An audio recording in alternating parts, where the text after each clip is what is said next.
Hello, I'm Jeffrey Peterson, AFA and AS President at Alaska Airlines. Today is Thursday, March the 21st, 2013. We wrapped up 4 days of negotiations at the Alaska Airlines Flight Operations and Training Center in Seattle.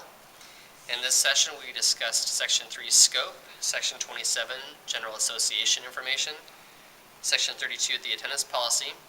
We also exchanged comprehensive proposals on Section 21 Compensation, 23 Insurance Benefits, as well as the duration of the agreement and responses to all other open sections.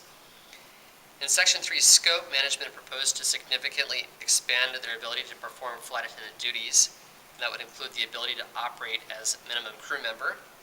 They want to be able to tap out trips from other flight attendants. So that would be to take a trip from a flight attendant, to pick up from open time, and then also to fly in order to avoid cancellations.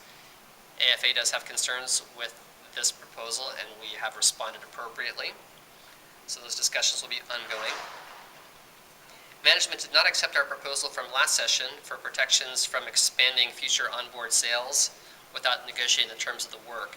So we're looking for some protections from having to do onboard sales that would include, say, t-shirts, vacation packages, rental cars, other types of non-consumable items. And so we're looking to make sure that we are protected therein. And we also talked about carving out exemptions for potentially selling pillows and blankets, and then of course for the digi-players, which we do today.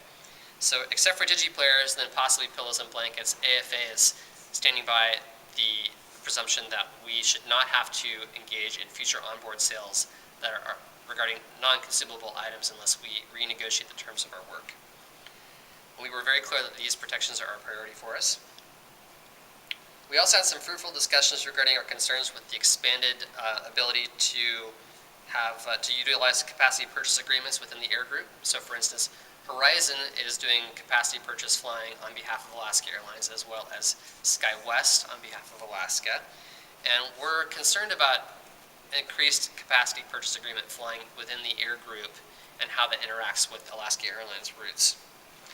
Management is willing to craft a letter of agreement that protects flight attendants' jobs in relation to having the current and future aircraft that were just recently announced to be purchased and used by other entities. So what we're looking for here is to make sure that our current aircraft or aircraft that we're about to acquire will not be used by other entities under the air group.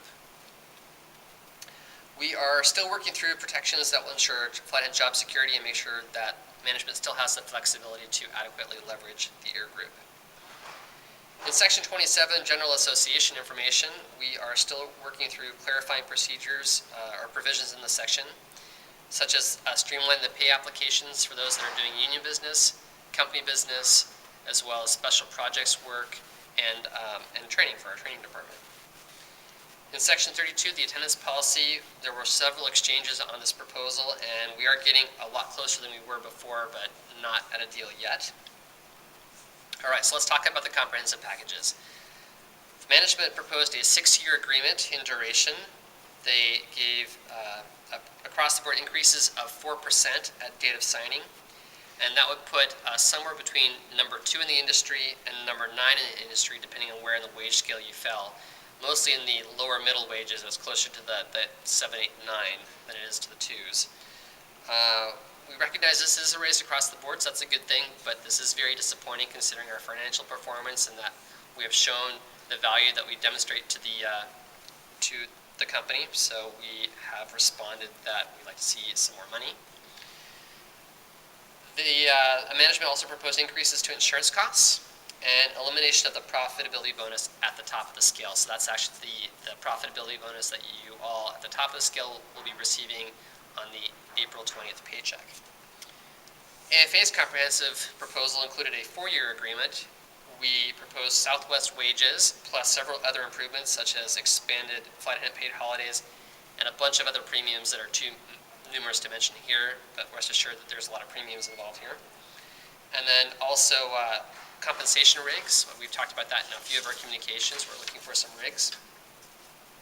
And we proposed the same cost sharing that we have today, which is 18% of the total premium, more than a 15% increase year on year, and with a cap on an increase over the life of the agreement, which we proposed, again, as a 4-year agreement. So management has already distributed a flight attendant pay comparison to some of the line flight attendants.